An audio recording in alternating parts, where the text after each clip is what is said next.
Bismillahirrahmanirrahim. Assalamualaikum warahmatullahi wabarakatuh. Alhamdulillahi wahdah. Assalatu wassalamu ala man la nabiyya ba'dah. Ashhadu an la ilaha illallah wahdahu la syarika lah. Wa ashhadu anna Muhammadan abduhu wa rasuluhu amma ba'du. Ikhwati fillah rahimani wa rahimakumullah.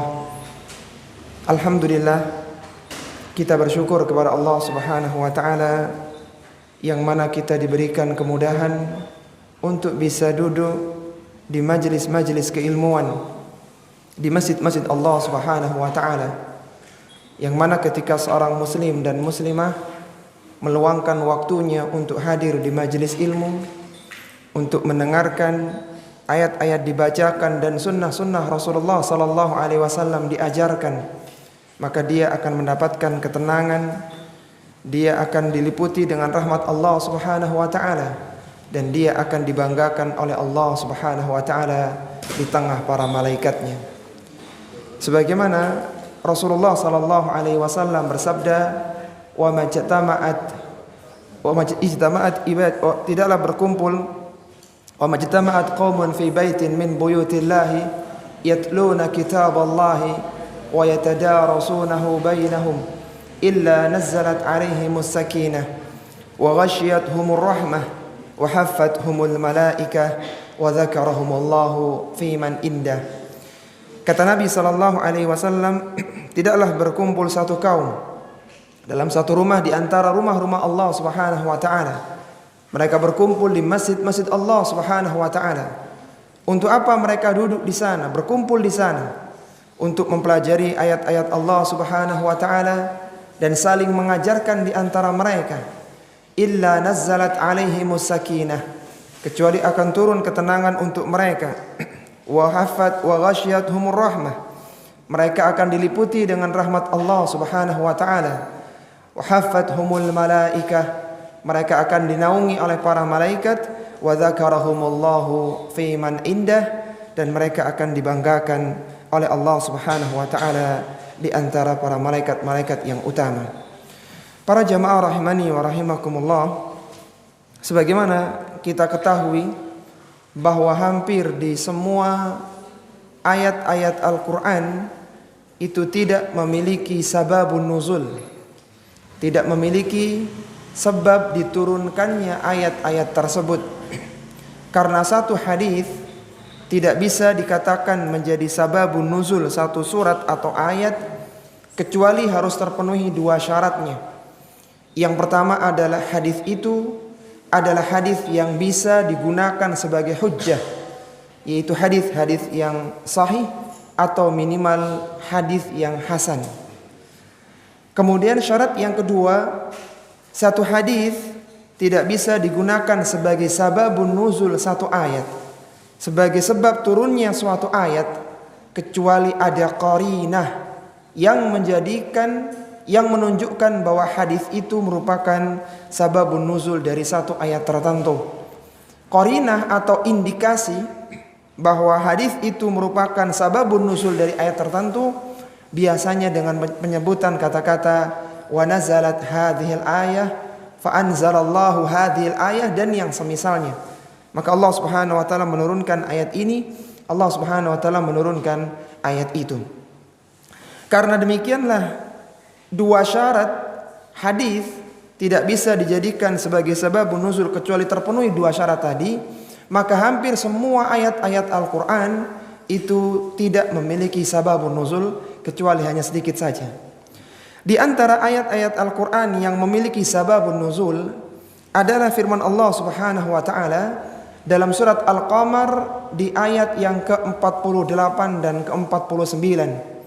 Ayat ini turun berkenaan dengan bantahan orang-orang musyrik terhadap takdir Allah Subhanahu wa taala, yang mana Allah Subhanahu wa taala mengancam mereka dengan siksaan yang keras di neraka Saqar. Allah Subhanahu wa taala berfirman, A'udzu billahi minasyaitonir rajim.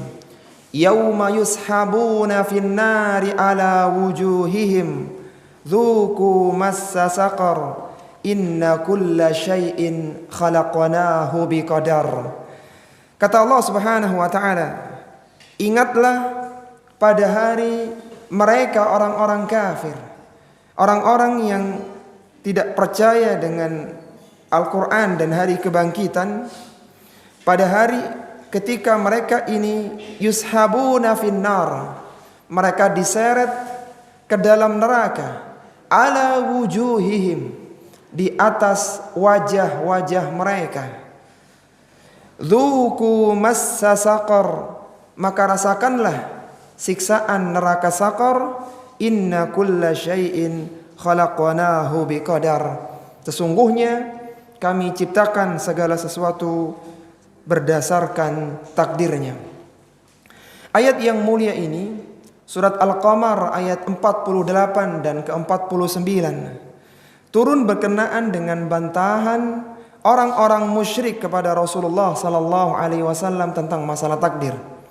Sebagaimana diriwayatkan dari Abu Hurairah radhiyallahu taala anhu, ia mengatakan, jaa musyriku Quraisyin yukhasimuna Rasulullah sallallahu alaihi wasallam fil qadar. Orang-orang musyrik Quraisy itu datang kepada Nabi sallallahu alaihi wasallam untuk membantah masalah takdir. Mereka tidak percaya dengan adanya takdir, mereka mengingkari takdir, bahkan mendustakan takdir.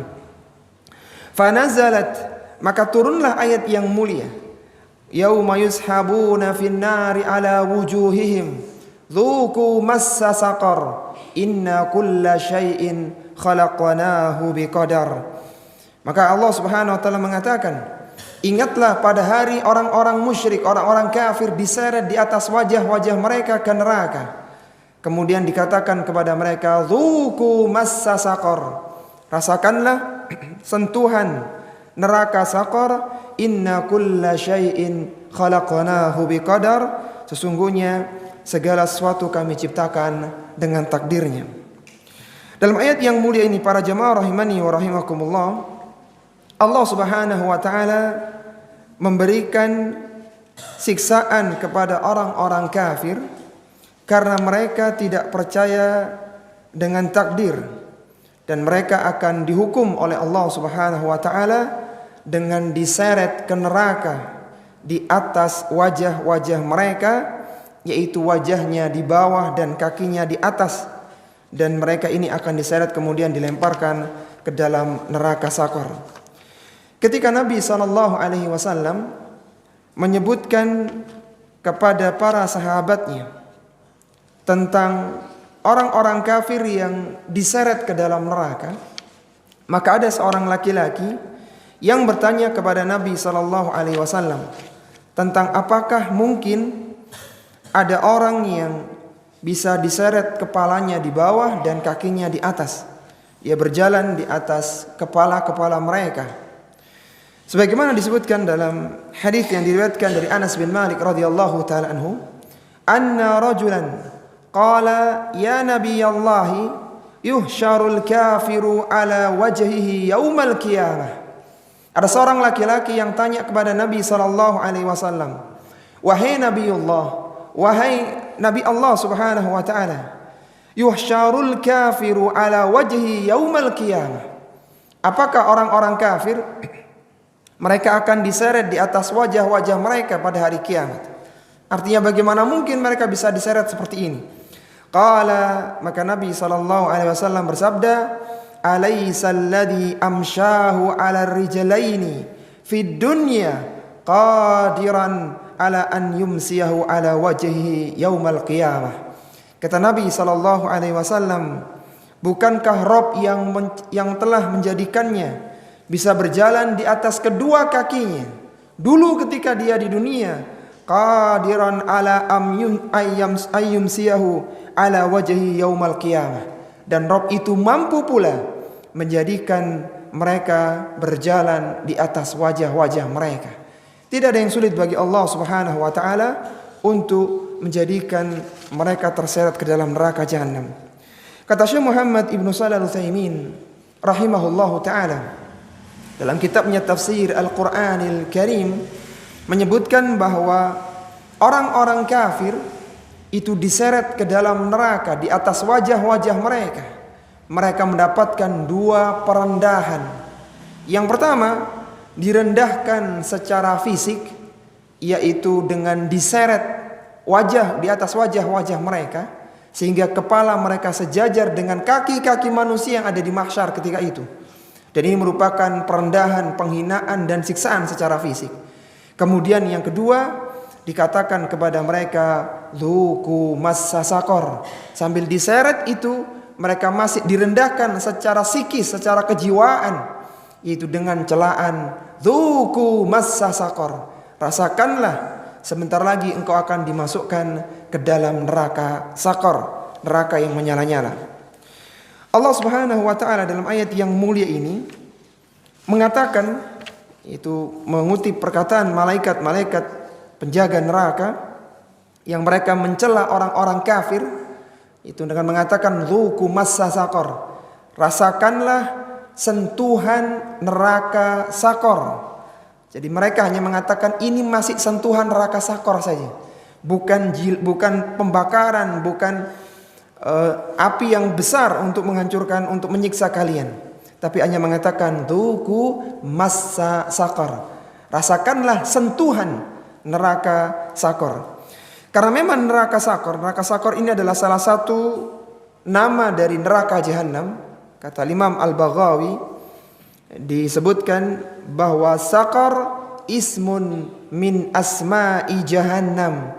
Neraka saqar adalah nama dari salah satu nama neraka jahanam.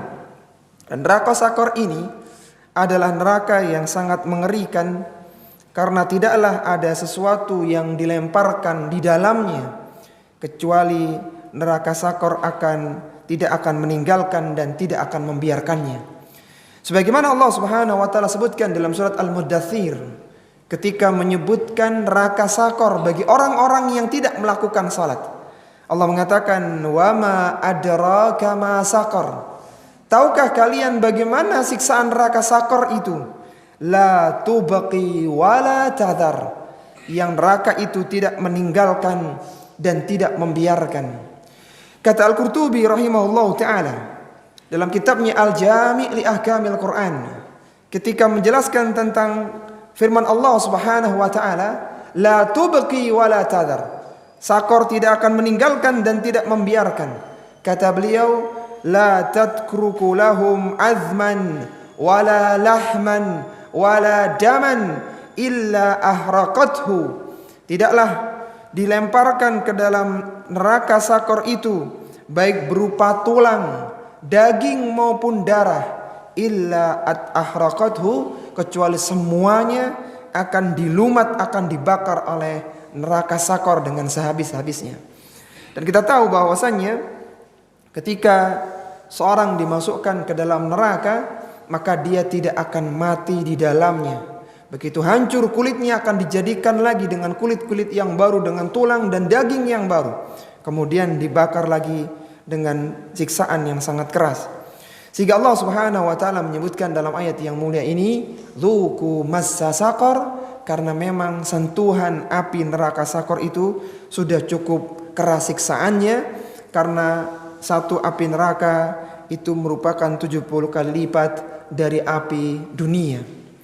Sebagaimana Rasulullah sallallahu alaihi wasallam bersabda dalam hadis yang diriwayatkan oleh sahabiyun jalil, oleh sahabat yang mulia Abu Hurairah radhiyallahu ta'ala anhu, Rasulullah sallallahu alaihi wasallam bersabda kepada para sahabatnya, narukum juz'un min sab'ina juz'an min nari jahannam. Api kalian ini, api kalian yang ada di dunia ini hanyalah satu bagian dari 70 bagian api neraka jahanam. Artinya panasnya api neraka jahanam itu 70 kali lipat dibandingkan dengan api dunia. Kalaulah api di dunia paling panas itu 100 derajat Celcius, berarti kalau api neraka jahanam itu 70 kali 100, 7000 derajat Celcius. Itu panasnya. Sehingga Nabi mengatakan sesungguhnya api kalian hanyalah satu bagian dari 70 api neraka jahanam. Qila ya Rasulullah in kanat lakafiyah. Kata para sahabat, wahai Rasulullah sallallahu alaihi wasallam, api dunia itu sudah sangat panas sekali. Qala fuddilat alaihinna bi tis'atin wa sittina juz'an. Allah akan tingkatkan api neraka jahanam dengan 69 kali lipatnya. Kulluhunna mithlu harriha, yang setiap panas itu satu tingkatan di tingkatan yang lainnya itu sama di dalam panasnya. Kalaulah ada seorang yang menyalakan api ya di dunia ini, maka panasnya itu awalnya hangat, ya, kemudian agak panas, kemudian mendidih dan sampai pada puncaknya. Itu api dunia, ada tahapan-tahapannya. Tetapi api di neraka jahanam itu start pertama kali sudah sangat panas sekali. Dan demikianlah api-api yang lainnya, sehingga dikatakan oleh Allah Subhanahu wa taala, "Dzuqu massa saqar." Rasakanlah sentuhan dari api neraka sakor, karena cukup sentuhannya itu membakar dan menghancurkan, menyiksa mereka semuanya, wal iyadzu billah. Sehingga mereka mendapatkan dua penghinaan, dua perendahan, yaitu secara fisik mereka diseret di atas wajah-wajah mereka, dan secara psikis mereka dicela dengan celaan penghinaan oleh malaikat Zabaniyah. Mengapa orang-orang kafir ini mereka mendapatkan siksaan semacam itu? Salah satu dosanya adalah karena mereka tidak percaya dengan takdir. Mereka membantah takdir Allah Subhanahu wa taala. Sehingga Allah mengatakan, "Inna kulla syai'in khalaqnahu biqadar." Sesungguhnya kami ciptakan segala sesuatu berdasarkan takdirnya.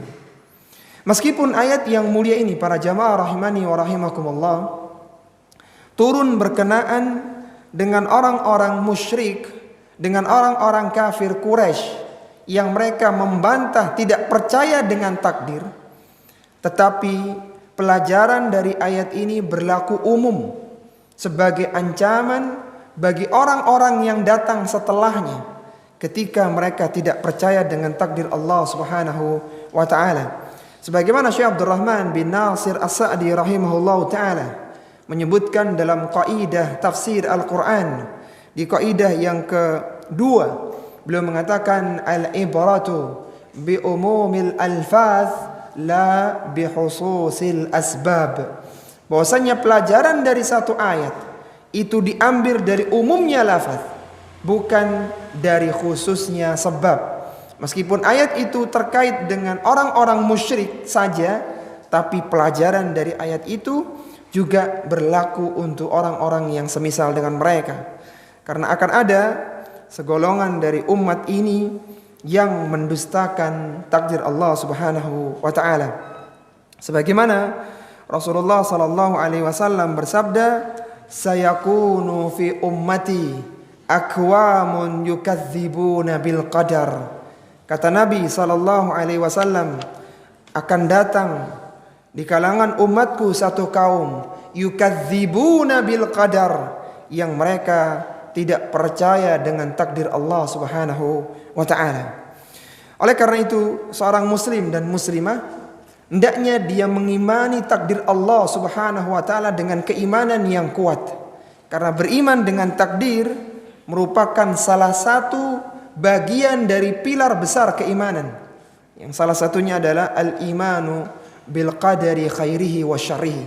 Seorang beriman dengan takdir Allah Subhanahu wa taala, baik itu takdir yang baik maupun takdir yang buruk. Suatu ketika Ibnu Ad-Dailami, salah seorang tabi'in, dia datang kepada Ubay bin Ka'ab radhiyallahu taala anhu, salah seorang sahabat Nabi sallallahu alaihi wasallam. Dia mengatakan bahwa masih ada ganjalan tentang masalah takdir pada diriku. Artinya ada hal yang tidak bisa aku terima, tidak masuk di logikaku tentang masalah takdir ini. Maka dengan nada tinggi Ubay bin Ka'ab mengatakan, "Wallahi law anfaqta mithla Uhudin dhahaban ma qabilahu Allahu minka hatta tu'mina bil qadar." Kata Ubay bin Ka'ab radhiyallahu ta'ala mengingatkan kepada Ibnu Ad-Dailami yang masih ada keraguan tentang masalah takdir. Kata dia, demi Allah, seandainya engkau berinfak dengan emas sebesar gunung Uhud, gunung yang sepanjang 3 kilometeran itu emas besar sebesar itu, kemudian engkau infakkan di jalan Allah, ma qabilahullahu minka, Allah tidak akan terima infak sebesar itu, hatta tu'mina bil qadar, sampai engkau beriman dengan takdir Allah Subhanahu wa ta'ala. Sehingga seorang muslim dan muslimah harus yakin dengan masalah takdir, bahwa semuanya telah ditentukan oleh Allah Subhanahu wa ta'ala. Kita manusia dan seluruh makhluk yang ada itu bukan membuat takdir, tapi kita berjalan di atas takdir. Sebagaimana Rasulullah sallallahu alaihi wasallam pernah bersabda, la yu'minu 'abdun hatta yu'mina bil arba. Tidaklah beriman salah seorang hamba sampai dia beriman tentang 4 hal. Dia percaya, yakin dengan 4 hal itu. Apa itu? Billahi wahdah la syarikalah. Dia beriman tentang keesaan Allah Subhanahu wa ta'ala dan tidak ada sekutu bagi Allah Subhanahu wa ta'ala. Kemudian yang kedua, wa anni Rasulullah. Dia beriman bahwasanya aku adalah utusan Allah Subhanahu wa ta'ala. Wa bil ba'thi. Dia beriman adanya hari kebangkitan. Wa bil ba'thi ba'dal mauti, dengan hari kebangkitan setelah kematian. Dan yang keempat, wal qadari. Dia beriman terhadap takdir. Kita harus meyakini bahwa segala sesuatu yang terjadi itu telah ditakdirkan oleh Allah Subhanahu wa ta'ala. Meskipun tentang masalah kelemahan, kegagalan, ketidakberhasilan, atau kecerdasan, kebaikan, prestasi, dan berbagai hal-hal positif yang lainnya, semuanya telah ditakdirkan oleh Allah Subhanahu wa ta'ala. Sebagaimana Rasulullah sallallahu alaihi wasallam bersabda, "Kullu syai'in biqadar, hatta al-ajzu wal kaisu, awil kaisu wal ajzu." Kata Nabi sallallahu alaihi wasallam, semua yang diciptakan itu berdasarkan takdir Allah Subhanahu wa ta'ala. Sampai pun masalah kelemahan dan kecerdasan, atau masalah kecerdasan dan kelemahan. Jadi kalau ada orang yang asalnya dia lemah, dia tidak berpengetahuan di kelas, tidak berprestasi, kemudian jadi orang yang sangat pintar, itu adalah takdir Allah Subhanahu wa ta'ala. Demikian pula sebaliknya, orang yang cerdas, yang pintar, kemudian jadi orang yang jahil, semuanya dengan takdir Allah Subhanahu wa ta'ala. Bahkan di dalam masalah keimanan, apakah nanti seorang menjadi mukmin atau kafir, ketika dia dilahirkan oleh ibunya, ketika dia nanti meninggal dunia, semuanya berjalan di atas takdir Allah Subhanahu wa ta'ala. Sebagaimana Nabi sallallahu alaihi wasallam pernah bersabda, "Khalaqallahu Yahya ibn Zakaria fi batni ummihi mu'minan, wa khalaqa Fir'auna fi batni ummihi kafiran." Kata Nabi sallallahu alaihi wasallam, Allah telah menciptakan Nabi Yahya bin Zakaria, salah satu nabi di kalangan Bani Israel. Sejak di perut ibunya sudah ditetapkan menjadi orang yang beriman. Ini nanti kalau lahir anak ini akan menjadi orang-orang yang beriman kepada Allah Subhanahu wa ta'ala. Itu sudah Allah tetapkan sejak dia di dalam perut ibunya. Wa khalaqa Fir'auna fi batni ummihi kafiran.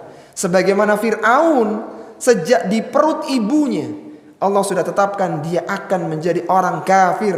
Bahkan orang yang paling kafir karena dia mengaku sebagai Tuhan. Dia mengatakan ana rabbukumul a'la. Yang dia akhirnya mati di Laut Merah secara terhina. Oleh karena itu, para jemaah rahimani wa rahimakumullah, ketika seorang meyakini bahwa semuanya berjalan di atas takdir Allah Subhanahu wa ta'ala, maka seorang muslim tidak perlu bersedih ketika dia kehilangan sesuatu yang dicintainya, atau dia mendapatkan musibah yang tidak dikehendakinya. Maka dia harus meyakini bahwa semuanya itu terjadi karena takdir Allah Subhanahu wa ta'ala. Ketika Allah Subhanahu wa ta'ala telah menetapkan satu madharat untuk dirinya, meskipun dia lari, dia berlindung di benteng yang sangat kokoh, pada saatnya musibah, keburukan itu pasti akan menimpanya. Demikian pula sebaliknya. Ketika ada orang-orang yang ingin menimpakan keburukan pada dirinya, sedangkan Allah tidak menghendakinya, maka dia pun tidak akan mendapatkan keburukan tersebut. Ketika pedang sudah di leher, tombak sudah diarahkan di kepala, panah sudah diarahkan ke wajah untuk dilemparkan. Tapi ketika Allah tidak menghendakinya, maka tidak akan menjadi jalan kematiannya. Rasulullah SAW bersabda, "Wa'lam annal ummata law ijtama'at ala an yanfa'uka bi syai'in lam yanfa'uka bi syai'in illa qad katabahu Allahu laka." Ketahuilah, kata Nabi SAW, seandainya seluruh manusia berkumpul ingin memberikan manfaat kepadamu, ingin mengangkat kedudukanmu, ingin berikan kekayaan kepadamu, memberikan kebaikan untuk dirimu, lam yanfa'uka illa bi syai'in qad katabahu Allahu laka. Mereka tidak bisa memberikan manfaat kecuali apa yang telah Allah tuliskan bagimu kebaikan. Walau ijtama'u ala an yadhurruka bi syai'in, kalaulah mereka semua berkumpul ingin memberikan mudarat kepadamu, ingin membunuhmu, ingin memberikan penyiksaan kepada dirimu, lam yadurruka bi syai'in illa bi syai'in qad katabahu Allahu 'alaika. Dan mereka tidak akan memberikan keburukan kepadamu kecuali yang telah Allah tetapkan keburukan itu pasti menimpamu. Maka Nabi mengatakan, rufi'atil aqlam wa jaffatis suhuf, telah diangkatlah pena-pena takdir dan telah keringlah lembaran-lembaran takdir. Artinya semuanya tidak bisa berubah karena semuanya telah ditetapkan oleh Allah Subhanahu wa taala. Meskipun takdir telah ditetapkan, seorang muslim dan muslimah tidak boleh melakukan dosa beralasan dengan takdir. Jadi tidak boleh seorang mengatakan bahwa aku melakukan dosa ini itu karena sudah Allah takdirkan. Ini tidak diperbolehkan. Kenapa tidak boleh? Karena tidak ada yang tahu tentang masalah takdir kecuali setelah terjadi. Dari mana dia tahu bahwasanya dia itu sudah ditetapkan sebagai seorang pencuri, sebagai seorang pembunuh, pezina dan yang lainnya? Dari mana dia tahu?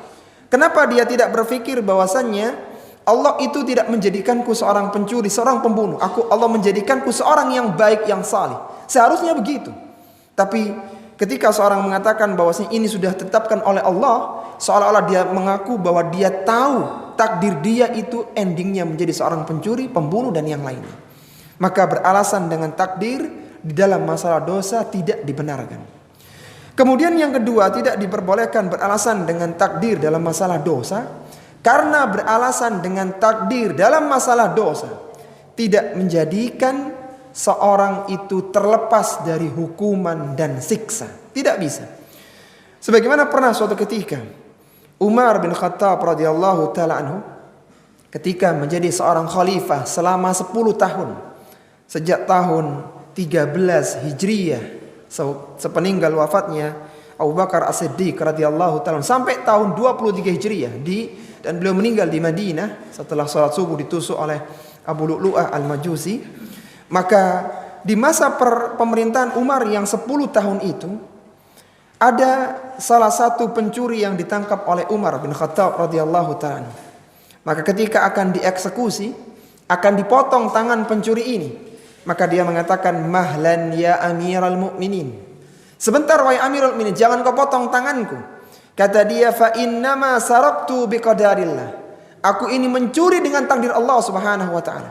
Allah jadikan tubuhku sehat, dijadikan barang itu ada, dan ketika aku mengambilnya tidak ada yang melihatnya. Barulah engkau tangkap aku sekarang ini. Semuanya berjalan lancar, itu menunjukkan memang takdirku untuk mencuri. Seandainya tidak ditakdirkan mencuri, maka aku dijadikan sakit, barangnya tidak ada, baru mengambil sudah ada yang menegur, maka tidak berjalan sedemikian lancarnya. Kelancaran dalam mencuri ini menunjukkan ini sudah takdirku wahai Amirul Mukminin. Maka Umar bin Khattab pun menjawab, wa nahnu innama naqta'u biqadarillah. Kami memotong tanganmu juga dengan takdir Allah Subhanahu wa taala. Ketahuilah bahwasanya di Lauhil Mahfuz sana takdirmu itu mencuri, dan tidak lama setelah itu engkau tertangkap oleh Umar bin Khattab, dan tidak lama pula tanganmu terputus karenanya.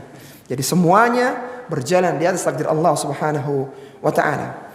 Pernah suatu ketika Umar bin Khattab radhiyallahu taala anhu bersama dengan rombongan sahabat-sahabat yang lainnya akan berangkat ke negeri Syam.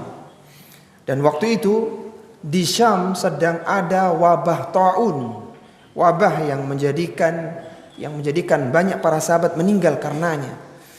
Maka berhentilah Umar radhiyallahu taala dan sahabat-sahabat senior yang lainnya, ada Abu Bakar As-Siddiq radhiyallahu taala anhu, untuk melakukan perundingan. Apakah mereka jadi masuk ke negeri Syam karena sudah ditakdirkan oleh Allah Subhanahu wa taala mereka ke sana, dan mereka yakin meskipun berada di tempat yang penuh dengan wabah, ketika mereka tidak mati karenanya tidak akan mati. Tapi sebaliknya, ketika seorang itu ditetapkan akan meninggal dunia, meskipun dia tinggal di kasurnya, di benteng terkokohnya, pasti dia akan meninggal dunia. Maka awalnya para sahabat bersepakat untuk tetap melanjutkan perjalanan ke Syam. Sampai datanglah salah seorang sahabat, kalau tidak salah adalah Abdurrahman bin Auf radhiyallahu taala anhu, dia menyebutkan hadis Nabi sallallahu alaihi wasallam bahwasanya ketika seorang berada di sebuah negeri yang terjadi wabah, maka orang yang ada di dalamnya tidak boleh keluar dari negeri itu, dan orang yang belum masuk tidak boleh masuk di dalamnya. Maka kata Umar, kita lari dari takdir Allah untuk berpindah ke takdir Allah yang lainnya. Akhirnya Umar memutuskan untuk tidak ke Syam, balik lagi ke Madinah, karena semuanya ditunjukkan oleh Allah Subhanahu wa taala bahwa seorang yang belum ditunjukkan oleh Nabi sallallahu alaihi wasallam bahwa seorang yang belum masuk ke negeri itu tidak boleh masuk, karena agar ikhtiar sebagai ikhtiar dia tidak mendapatkan atau tidak terkena wabah tersebut. Kemudian pernah suatu ketika salah seorang sahabat Nabi radhiyallahu taala anhu, yaitu Khalid bin Walid radhiyallahu taala anhu, yang diminta untuk meminum racun, maka dia meminum racun itu dan tidak memudaratkannya, karena dia yakin bahwa dia tidak akan mati karena racun tersebut. Semua kisah-kisah ini menunjukkan bahwa mudaratan itu tidak akan pernah menimpa seorang kecuali yang telah Allah tetapkan di dalam takdirnya. Maka untuk mengimani takdir yang benar, seorang muslim dan muslimah harus memahami 4 tingkatan takdir. Karena dalam masalah takdir ini ada 2 kelompok yang menyimpang. Kelompok yang pertama adalah kelompok yang disebut dengan Jabriyah, yaitu orang yang merasa bahwa mereka dipaksa dengan takdir. Jadi mereka terpaksa untuk melakukan kebaikan, terpaksa melakukan dosa dan keburukan karena takdir telah ditetapkan.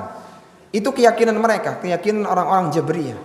Kemudian yang kedua adalah orang-orang yang disebut dengan Qadariyah, yang mereka menganggap bahwa mereka sedang membuat takdir, bukan berjalan di atas takdir.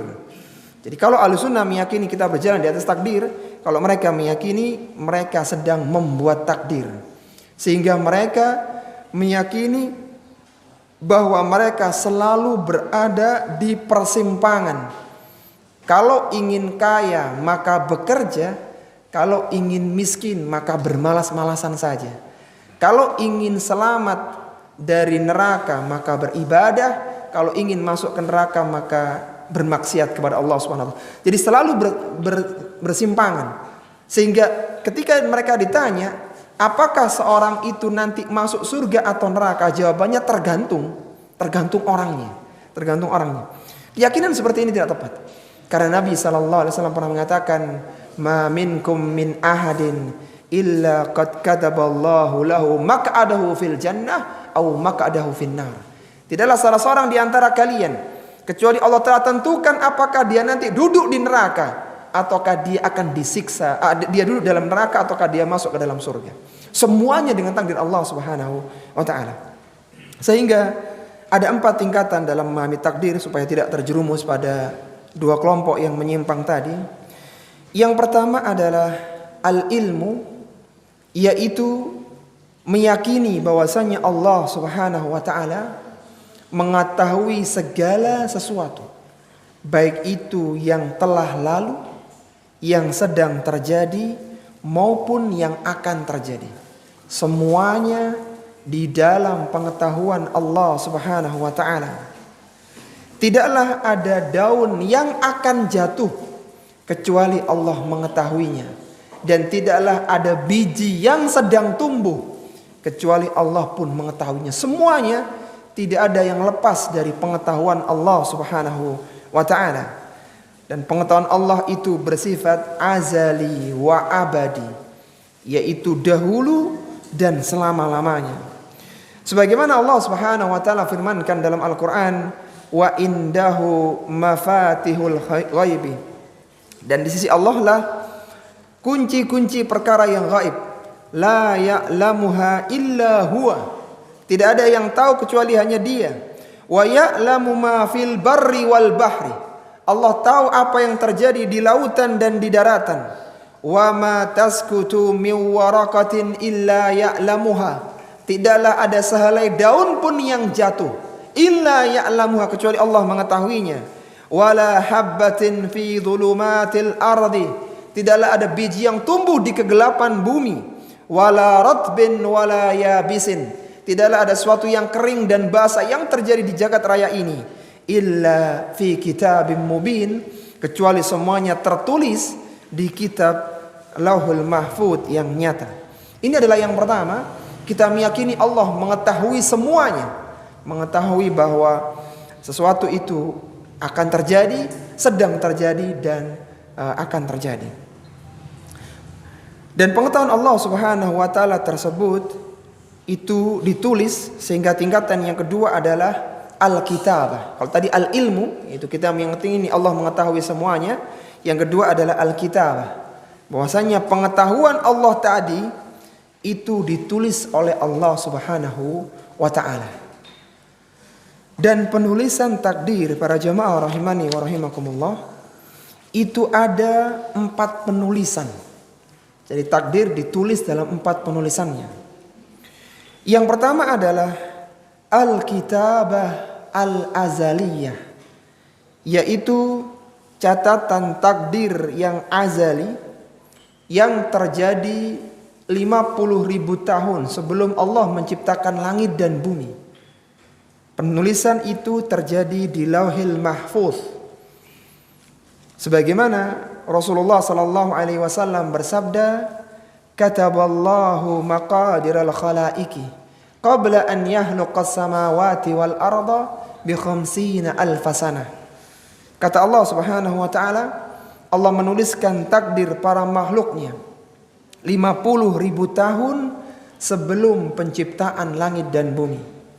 Jadi 50.000 tahun sebelum Allah ciptakan langit dan bumi, Allah sudah tetapkan bahwasanya hari ini, hari Rabu, tanggal 1 November 2023, akan ada kajian tentang jangan meragukan takdir di Masjid Al-Irsyad misalnya. Itu 50.000 tahun Allah sudah tetapkan. Yang datang fulana, Allah tetapkan semuanya. 50.000 tahun sebelum penciptaan langit dan bumi. Kemudian takdir yang kedua adalah al-kitabah al-umriyah, yaitu catatan takdir ketika seorang berada di rahim ibunya saat berusia 120 hari, yaitu 4 bulan. Ketika itu Allah tuliskan 4 hal tentang rizkinya, tentang amalannya, tentang ajalnya, dan tentang apakah dia nanti masuk surga atau masuk neraka. Itu sudah dituliskan sejak janin itu masih berada di perut ibunya 4 bulan.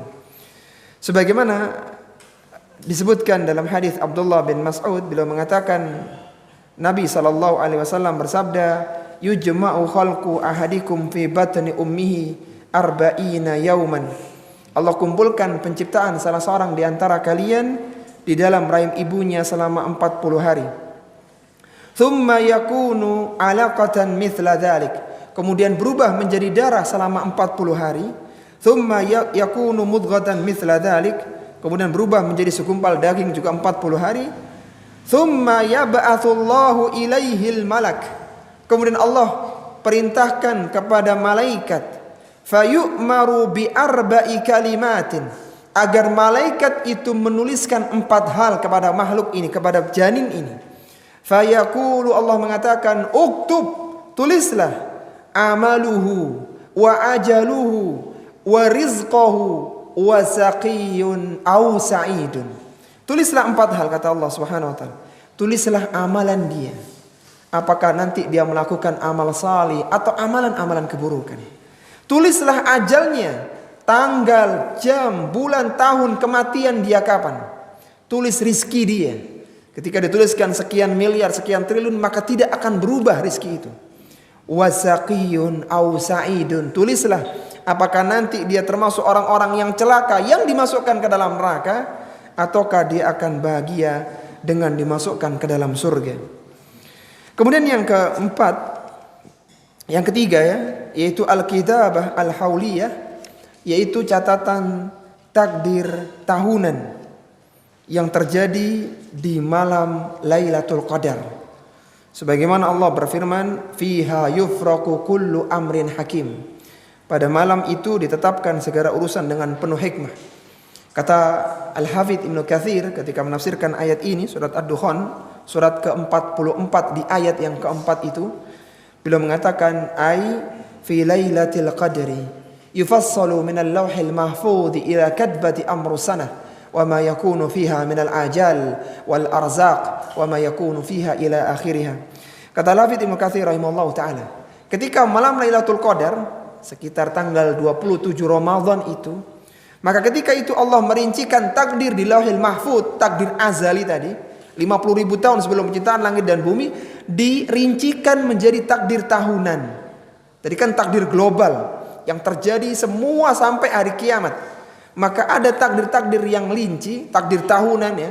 Siapa yang mendapatkan rizki tahun ini, siapa yang lahir tahun ini, siapa yang meninggal tahun ini. Semuanya dituliskan di tahun ini saja. Yaitu dituliskan kata beliau, minal ajal wal arzak, dari orang-orang yang meninggal di tahun ini, dan rizki-rizki yang akan dikucurkan di tahun ini. Wa ma yakunu fiha ila akhiriha, dan apa yang terjadi sampai pada akhirnya. Itu semua yang terjadi sampai datangnya Lailatul Qadar tahun depan. Kemudian yang keempat adalah al-kitabah al-yaumiyah, yaitu catatan takdir harian. Sebagian ulama menyebutkan ini terjadi pada hari Jumat ya, meskipun tidak ada dalil yang sharih tentang masalah ini. Coba kita ulang dulu para jamaah rahimani wa rahimakumullah. Ada 4 catatan takdir tadi. Yang pertama apa tadi? Al-kitabah al-azaliyah, yang terjadi 50.000 tahun sebelum penciptaan langit dan bumi. Yang kedua, al-kitabah al-umriyah, yang terjadi ketika janin berusia 120 hari di rahim ibunya. Kemudian yang ketiga, al-kitabah al-hauliyah, catatan takdir tahunan, setiap tahunnya beda. Dan yang keempat adalah al-kitabah al-yaumiyah, catatan takdir harian. Taib. Kenapa kita perlu mengenal tulisan takdir tadi para jamaah? Karena ada satu hadis Nabi sallallahu alaihi wasallam yang perlu kita pahami. Hadis riwayat Tirmidzi, hadis ini dihasankan oleh Syekh Albani rahimahullahu taala. Rasulullah sallallahu alaihi wasallam mengatakan, la yaruddul qada'a illa du'a wa la yazidu fil umri illa al birru. Kata Nabi sallallahu alaihi wasallam, tidak bisa merubah takdir kecuali doa, dan tidak bisa bertambah usia kecuali kebaikan. Apa maksudnya takdir ini berubah? Maksudnya adalah dengan berbagai khilaf di kalangan para ulama syurah tentang hadis ini.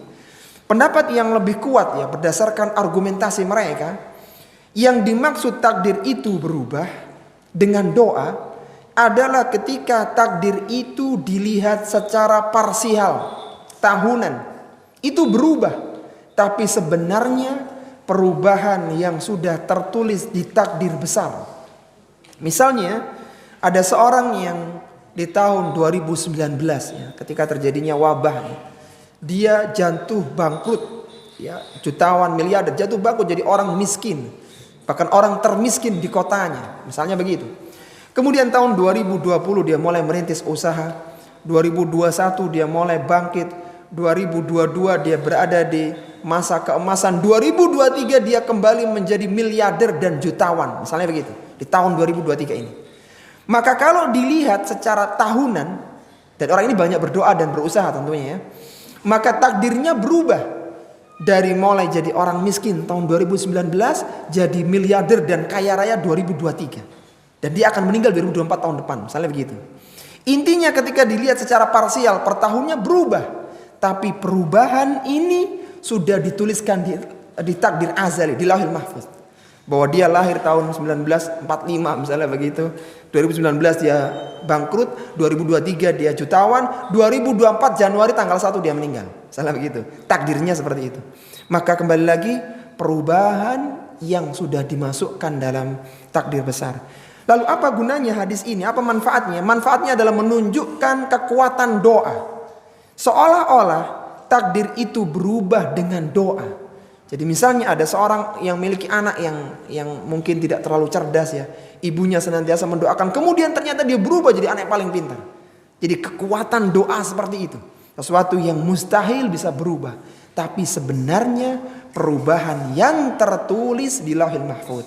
Kenapa? Karena Nabi SAW mengatakan rufi'atil aklam wa jaffatis suhuf. Bahwasanya pena-pena takdir telah diangkat dan lembaran takdir telah kering, tidak mungkin berubah. Kemudian yang ketiga adalah masyiah, yaitu meyakini bahwasanya semua yang terjadi dengan kehendak Allah Subhanahu wa taala. Dan masyiah Allah terbagi dua, ada masyiah kauniyah dan masyiah syar'iyah. Masyiah kauniyah adalah semua yang terjadi, bahwa semua yang terjadi itu dengan kehendak Allah tapi belum tentu dicintai oleh Allah. Jadi yang terjadi, kauniyah itu artinya yang terjadi itu dengan kehendak Allah tapi belum tentu Allah mencintainya. Sedangkan masyiah syar'iyah, sesuatu yang dikehendaki oleh Allah tapi tidak terjadi dan itulah yang dikehendaki oleh Allah Subhanahu wa taala. Jadi yang kauniyah itu terjadi tapi belum tentu dicintai, yang syar'iyah dicintai tapi belum tentu terjadi. Masyiah kauniyah dan syar'iyah semuanya berjalan di atas hikmah Allah Subhanahu wa taala. Misalnya Allah Subhanahu wa taala tidak ingin menyiksa atau menimpakan musibah kepada hamba, tapi itu terjadi dengan berbagai hikmahnya supaya mereka sadar ya, supaya mereka kembali kepada Allah Subhanahu wa taala. Allah ingin semua makhluk itu mentauhidkan Allah Subhanahu wa taala, tapi tidak terjadi. Yang terjadi ada kekufuran, kekafiran, kemurtadan dan semisalnya. Tapi semua kembali lagi itu terjadi, itu berjalan di atas hikmah Allah Subhanahu wa taala. Misalnya dengan adanya kekufuran, maka akan ada dakwah dan dakwah mendatangkan pahala yang besar. Dengan adanya iblis, adanya jihad dan jihad mendatangkan pahala yang besar. Semuanya berjalan di atas kehendak Allah Subhanahu wa taala. Tentang masalah kehendak ini para jamaah rahimani wa rahimakumullah, yang benar ya, pendapat yang benar bahwasanya manusia punya kehendak, tapi kehendak manusia tahta masyiatillah, di dalam kehendak Allah Subhanahu wa taala. Pendapat yang benar manusia tidak dipaksa, tapi mereka berjalan di atas kehendak mereka, tapi kehendak mereka tidak keluar dari kehendak Allah Subhanahu wa taala. Anda datangkan sebuah contoh analogi ya. Misalnya ada sebuah lingkaran kecil yang di dalam lingkar itu ada beberapa titik. Seorang ingin kaya, ingin pintar, ingin sehat, ingin selamat dan sebagainya. Ada banyak kehendak, bintik-bintik kehendak di lingkaran ini. Dan lingkaran kecil ini berada di lingkaran yang lebih besar lagi. Dan itulah kehendak Allah Subhanahu wa taala. Manusia punya kehendak, tapi kehendaknya di dalam bingkai kehendak Allah Subhanahu wa taala. Mana dalilnya bahwasanya manusia punya kehendak? Dan ini bantahan bagi orang-orang Jabariyah yang mengatakan mereka ini dipaksa. Mereka tidak punya kehendak, kita terpaksa melakukan ini. Maka kita katakan Allah menyebutkan dalam surat Al-Baqarah, nisa'ukum harthul lakum fa'tu harthakum anna syi'tum, kata Allah. Allah mengatakan dalam Al-Quran, istri-istri kalian adalah ladang tempat kalian bercocok tanam. Maka Allah mengatakan fa'tu harthakum anna syi'tum, datangilah istri kalian sekehendak kalian. Seandainya manusia itu dipaksa dalam mendatangi istrinya, maka seharusnya itu mengatakan fa'tu harthakum ayyasha Allah, datangilah istri kalian sekehendak Allah. Pakai cara apa itu nanti terserah Allah Subhanahu wa taala. Tetapi itu berbunyi fa'tu harthakum anna syi'tum, datangilah istri kalian sekehendak kalian.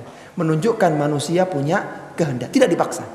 Kemudian dalil tentang kehendak manusia dalam bingkai kehendak Allah, kata Allah Subhanahu wa taala dalam surat At-Takwir pada ayat yang terakhir, "Wa ma tasyauna illa ayyasha Allah rabbul alamin." Tidaklah kalian menghendaki kebaikan kecuali semuanya telah dikehendaki oleh Allah Rabb semesta alam. Jadi kita tidak akan terbersit untuk kajian, untuk melakukan kebaikan kecuali Allah berikan taufik kepada kita untuk bisa melakukannya. Kemudian yang terakhir para jamaah rahimani wa rahimakumullah adalah al-khalaq. Al-khalaq artinya semua yang terjadi itu adalah ciptaan Allah Subhanahu wa taala, baik itu kebaikan maupun keburukan. Allah mengatakan wa khalaqa kulla syai'in faqaddarahu taqdira, dan Allah menciptakan segala sesuatu dengan takdirnya serapi-rapinya. Ada orang yang berpendapat bahwa kebaikan itu dari Allah Subhanahu wa taala, sedangkan keburukan, kerusakan itu mereka yang membuatnya. Ya, yang tepat bahwasanya semuanya itu dengan ciptaan Allah Subhanahu wa taala. Tetapi untuk keburukan tidak boleh disandarkan kepada Allah Subhanahu wa taala min babil adab, untuk adab kepada Allah Subhanahu wa taala. Suatu ketika terjadi perdebatan antara Nabi Adam dengan Nabi Musa alaihi salatu wasalam dalam hadis yang sahih. Bahwasanya Nabi Musa mengatakan, "Wahai Adam, kenapa engkau melakukan sebuah dosa yang menjadikan kita semua keluar dari surga?" Maka Adam mengatakan, wahai Musa, apakah engkau akan mengingkari terhadap sesuatu yang telah Allah tetapkan 50.000 tahun sebelum penciptaan langit dan bumi? Artinya Nabi Adam tahu bahwasanya kejadian dia memakan syajaratul khuldi itu sudah takdir Allah Subhanahu wa taala. Tapi meskipun demikian, Nabi Adam mengatakan ketika bertobat, Rabbana zalamna anfusana wa illam taghfir lana wa tarhamna lanakunanna minal khasirin. Dia mengatakan, wahai Rabb kami, kami yang mendolimi diri kami. Jadi dia mengatakan, wahai Rabbku, kau telah menakdirkanku. Tidak begitu. Tapi dia mengakui dia melakukan kesalahan. Meskipun dia yakin semua ini berjalan di atas takdir Allah Subhanahu wa taala. Ini para jamaah rahimani wa rahimakumullah, semoga yang singkat ini menjadikan kita tidak ragu lagi tentang masalah takdir Allah Subhanahu wa taala. Sebelum kita akhiri, kalau ada hal yang ingin didiskusikan, dipersilahkan. Wassallallahu ala nabiyina Muhammadin wa ala alihi wa sahbihi wasallam.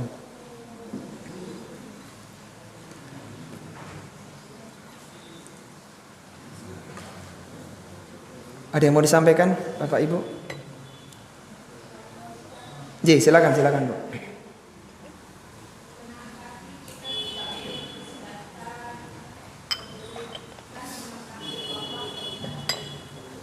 Masya Allah, pertanyaan sangat bagus ya. Mengapa seorang tidak boleh menisbahkan keburukan kepada takdir Allah, begitu ya? Bagaimanakah kita menyikapi apa yang terjadi keburukan yang pernah kita lakukan sebelumnya? Terus kita apa yang kita lakukan, kita ucapkan, apakah boleh kita mengucapkan kepada Allah SWT? Baik, Masya Allah, pertanyaan sangat bagus. Wajazakumullah khairan. Baik, yang tepat Bu ya, statementnya begini. Tidak boleh menisbahkan keburukan kepada Allah. Ya, bukan menisbahkan takdir buruk kepada Allah. Kenapa tidak boleh ya? Yang pertama, untuk adab kita kepada Allah Subhanahu wa taala. Jadi tidak boleh menisbahkan keburukan sebagai adab kepada Sang Pencipta. Kemudian yang kedua, kebaikan dan keburukan itu hanya dalam sudut pandang manusia, bukan di sisi Allah Subhanahu wa taala. Kita ambil contoh sederhana ya. Misalnya, mohon maaf ya, tidak masuk untuk menyindir siapapun. Misalnya ketika seorang sakit. Sakit ini secara umum dipandang oleh manusia sebagai keburukan atau kebaikan. Secara umum ya. Keburukan ya, orang kan gak mau sakit. Tapi berbeda cerita, mohon maaf sekali lagi, dengan dokter, dengan para medis. Justru itulah ada sebuah kebaikan untuk mereka. Ketika seorang ini misalnya bannya bocor, misalnya, itu sebuah keburukan. Tapi beda cerita dengan tukang tambal ban. Itu kebaikan untuk mereka. Terkadang seorang ini kaya raya, kemudian jatuh bangkrut. Dia bersedih dengan jatuh bangkrutnya itu, karena ini keburukan. Tapi terkadang dengan bangkrutnya dia bisa belajar Islam. Dia sadar bahwa dia berkelimang dengan riba selama ini. Jadi keburukan dan kebaikan hanyalah dalam sudut pandang manusia. Sedangkan dalam sisi Allah Subhanahu wa taala semuanya kebaikan. Orang ini kalau nggak dibuat sakit dia jadi sombong. Kalau dia tidak dijadikan sakit dia tidak sadar. Jadi semuanya adalah kebaikan. Jadi kebaikan dan keburukan itu relatif hanya dalam sudut pandang hamba yang sempit. Ya, seperti misalnya antum tidak memberikan uang saku kepada anak TK 1 juta. Dia nangis nggak dikasih uang 1 juta. Karena antum tahu kalau diberi 1 juta dia akan melakukan banyak keburukan nantinya. Dia uang itu harusnya bisa ditabung tapi dibuat traktir teman-temannya, nggak baik. Tapi ketika itu ditahan dia menangis. Dia memandang penahanan itu keburukan padahal itu adalah kebaikan dalam sudut pandang orang tua. Kembali lagi intinya bahwa kebaikan dan keburukan itu relatif ya. Tadi yang kedua apa Bu pertanyaannya? Ucapan. Jadi ketika seorang ini melakukan kesalahan. Setelah kita tahu ikhwah bahwa semuanya itu dengan takdir Allah ya. Ketika ketika seorang itu terjerumus dalam dosa dan kemaksiatan, dia tetap harus menyesal, dia harus berhenti dari dosanya kemudian bertobat kepada Allah Subhanahu wa taala. Meskipun dia dalam hati kecilnya meyakini semua ini terjadi dengan takdir Allah Subhanahu wa taala. Misalnya ada seorang terjerumus dalam perzinahan, misal saja. Maka dia harus menyesal, dia harus berhenti, dia harus bertobat meskipun ketika semuanya sudah terjadi itu dengan takdir Allah Subhanahu wa taala. Dia ditakdirkan terjerumus dalam perzinahan dan dia harus meyakini setelah itu dia ditakdirkan menjadi seorang yang baik, bertaubat sehingga Allah mengampuni dosanya. Seperti itu. Jadi ketika belum terjadi dia husnudzon kepada Allah, ketika sudah terjadi dia yakin itu sudah ditakdirkan. Baik itu kebaikan ataupun keburukan. Dan seorang tidak boleh mengatakan seandainya untuk yang telah terjadi, dia boleh mengatakan seandainya untuk yang akan terjadi. Jadi tidak boleh dia mengatakan seandainya aku tidak kenal wanita itu aku tidak akan berzina. Tidak boleh begini. Karena mengucapkan seandainya tidak ada manfaatnya. Yang ada adalah penyesalan belaka. Dia yang boleh mengatakan seandainya aku nanti bisa hijrah ke kota itu, aku akan belajar ilmu agama di sana. Mengucapkan seandainya untuk waktu yang akan datang ini boleh. Tapi mengucapkan seandainya untuk sesuatu yang telah terjadi tidak diperbolehkan. Begitu Bu, jadi dia segera bertobat dan kembali kepada Allah Subhanahu wa taala. Tapi ada lagi yang lainnya? Cukup ya? Oh iya, terakhir. Silakan dari ikhwan.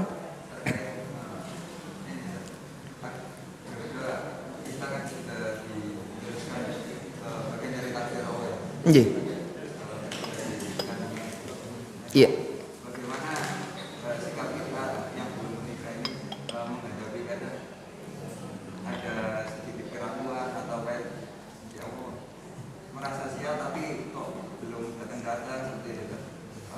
Iya.